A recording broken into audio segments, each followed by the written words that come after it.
We're going to be discussing the oil price today and what to expect from the next OPEC meeting. Finally, we'll take a look at the charts to see if we can get any clues about where the price of oil could head next.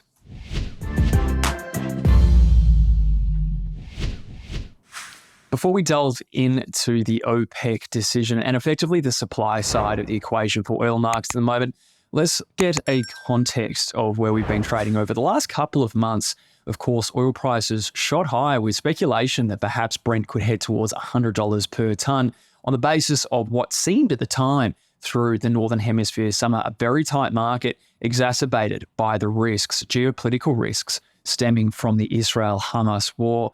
Over the last 6 to 8 weeks, we'll call it, we've seen a gradual slowing down in economic activity implied in economic data, mostly in the United States, stoking some concerns that perhaps the demand outlook for oil is beginning to deteriorate. And again, I said that the United States was the real driver there. It has been, for the most part, the marginal influence on oil prices and the expectations for oil prices going forward in the very short term. But of course, this is happening in a backdrop where growth in Europe and especially in China has been rather sluggish. And even though we're seeing some signs of improving economic activity, even expressed in some other commodity prices out of China, overall, there is the sense that things remain reasonably sluggish and there isn't a definitive sign yet that China's economic cycle is picking up and that the growth target that the central government has set at around 5% or so is on track to being met. So again, we'll move back to the short term and talk about some of these shorter term drivers.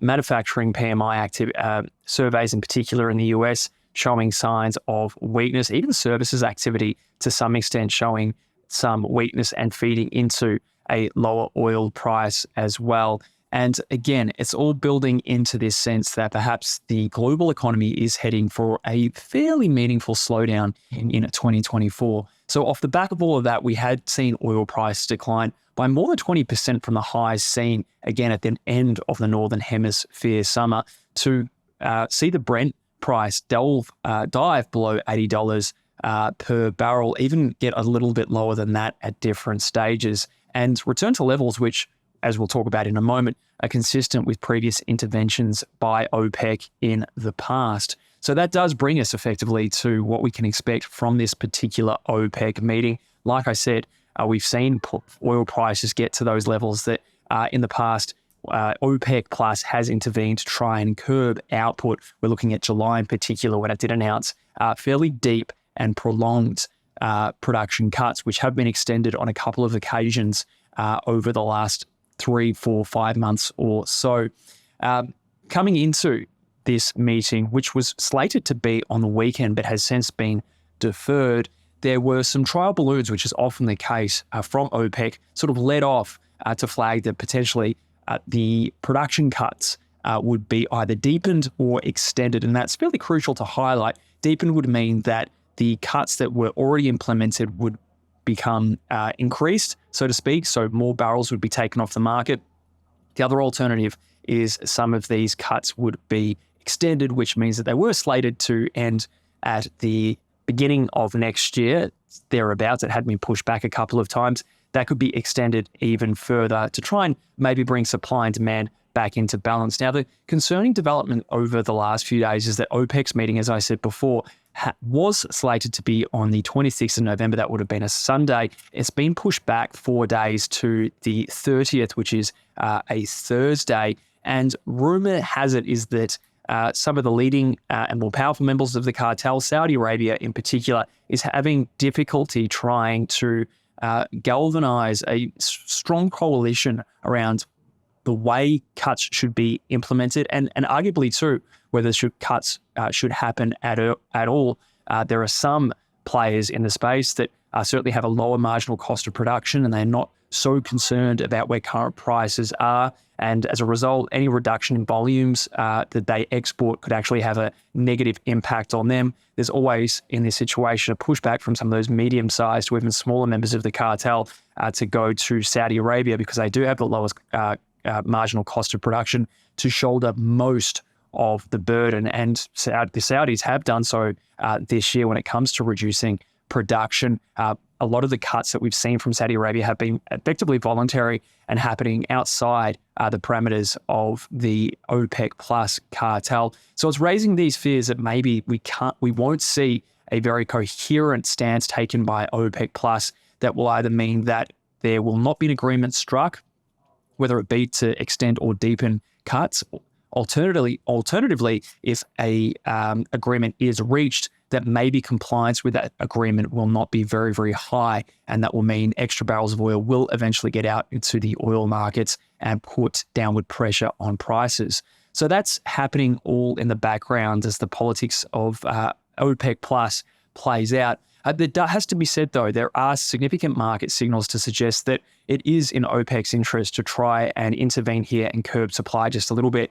In particular, we have seen over the last few weeks the oil crude futures curve, both in terms of West Texas Intermediate and Brent, slip into contango, which is effectively to say that the markets are starting to price in an increase in supply in the short term that will more or less put downward pressure on spot prices as we move again into that sort of shorter term. So you combine that with the fact that we've got these demand side concerns. On top of that too, some data out of the United States in the latest US crude inventory surveys released weekly of much larger than expected builds in stockpiles. All of this is feeding into this narrative that perhaps for the time being and going into the winter, which it should be said too, is expected to be a little bit more mild. We're seeing other energy commodity prices are falling on the basis that it's expected energy demand for things like natural gas and coal might be a little bit lower because of heating reasons. It's going to be a fairly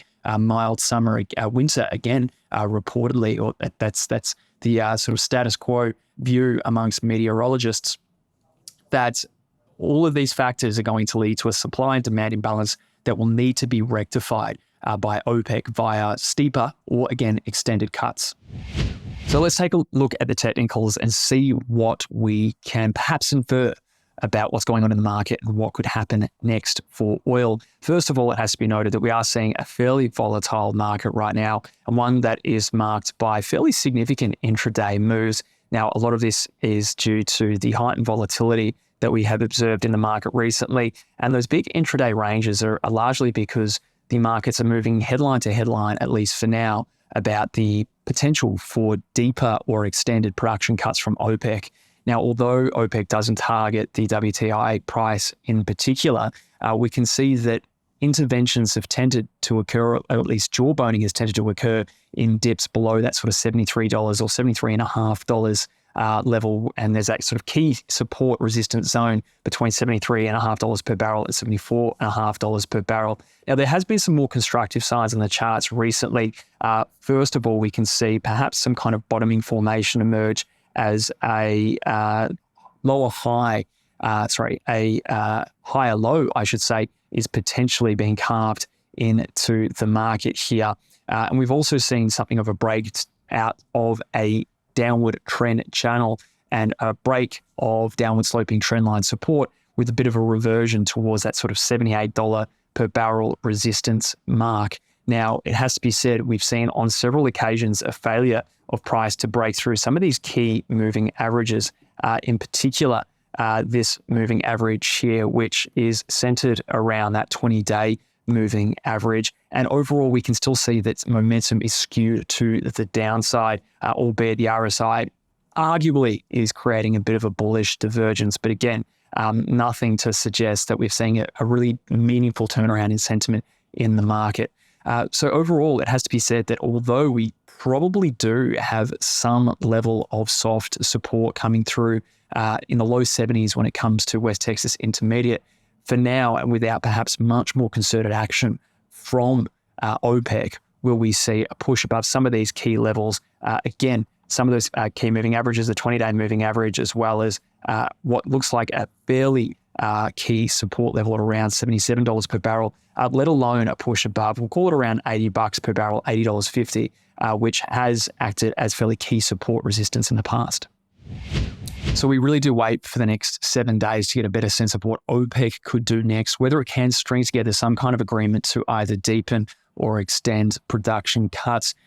oil markets might be volatile as a result, as this looming oversupply really does present itself in global energy markets. And on top of that too, the demand side story will be crucial if we see any further signs of weakness through there. Well, it will put downward pressure on prices and arguably put pressure on OPEC to be more assertive in trying to push prices higher and back to a level that historically, and at least in the short to medium term, the cartel has been far more comfortable with the price being around.